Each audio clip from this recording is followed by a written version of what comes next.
नमस्कार मित्रांनो, आम्ही निघालो आहोत रोकडोपा परसंडा या ठिकाणी आणि आमच्या गाडीमध्ये जागा नसल्यामुळे आम्ही ह्याला चिडवत होतो.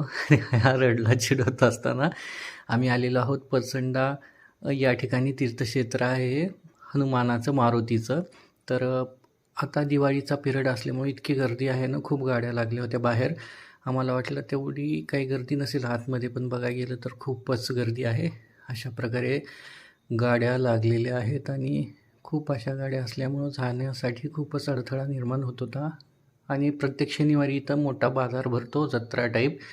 नॉर्मली कमीच असतं, पण यावेळेस जरा जास्तच भरलेलं आहे. आणि दिवाळीचे लोक गावाकडं आले असल्यामुळं इथं प्रत्येकजण आल्याशिवाय वापस जात नाही. सपोज कोणी मुंबई पुण्याला असेल आणि गावाकडं आलं असेल, कमीत कमी शनिवारी तरी येऊन जातो या ठिकाणी, कारण खूपच या देवस्थानाचं महत्त्व आहे आमच्या एरियामध्ये. अहमदपूर, लातूर या ठिकाणी हे आहे मारुतीचं मंदिर. आणि मंदिराचं एक वैशिष्ट्य आहे की जो छत आहे मंदिराचा तो ओपन आहे. उन्हाळा, पावसाळा, हिवाळा ते पूर्ण वरून जो असतो ना, त्याला शिखर नाही, तो ओपन आहे. आणि असं एक मांडलं जातं की मारुती ते बांधूच देत नाही. बांधायचं असेल तर रात्रीमधून बांधा, नाहीतर मग ते 2-4 वेळेस असं बांधायचा प्रयत्न झालेला, पण तो बांधूच देत नसल्यामुळं तो तो अपूर्ण आहे. आता आम्ही इथं आल्यानंतर प्रसाद काय घ्यायचं ठरवलं, तर नारळच घ्यावं म्हटलं, कारण की गोडधोड तो खूपच होतं घरी. मग नारळ घेतलेला आहे. अगोदर नारळ इथंच फोडून जावं लागतं. आत गर्दी असल्यामुळं मध्ये जायचं, वापस येऊन परत लाईनला लागायचं काय प्रॉपर नव्हतं. नारळ फोडून घेतलं आम्ही. आणि आमचे छोटे बंधू महेशराव आहेत, हे अगोदरच येऊन दर्शन घेऊन निघालेले आहेत.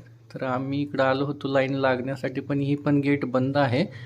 आणि नंतर आम्हाला कळालं की वरून जायचं आहे. एक वेगळी गर्दी वगैरे असेल तर असं वरून रस्ता आहे आणि एक लाईनला लागण्यासाठी अशा प्रकारची एक छतावरती व्यवस्था आहे.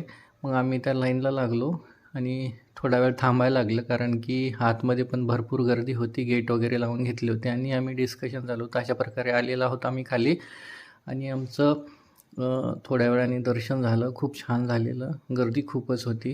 हे बघू शकताय, मारुतीचं मंदिर आहे. आणि अभिषेक जरी करायचा झाला तरी शर्ट वगैरे काढून जावं लागतं, कारण की सवड्यामध्ये मारुतीची पूजा केली जाते या ठिकाणी. अशा प्रकारे छान दर्शन झालेलं आहे. आणि साईडलाच राम, लक्ष्मण आणि सीता यांचं मंदिर आहे. आणि आम्ही हे इथलं पण दर्शन घेऊन पुढं जात आहोत.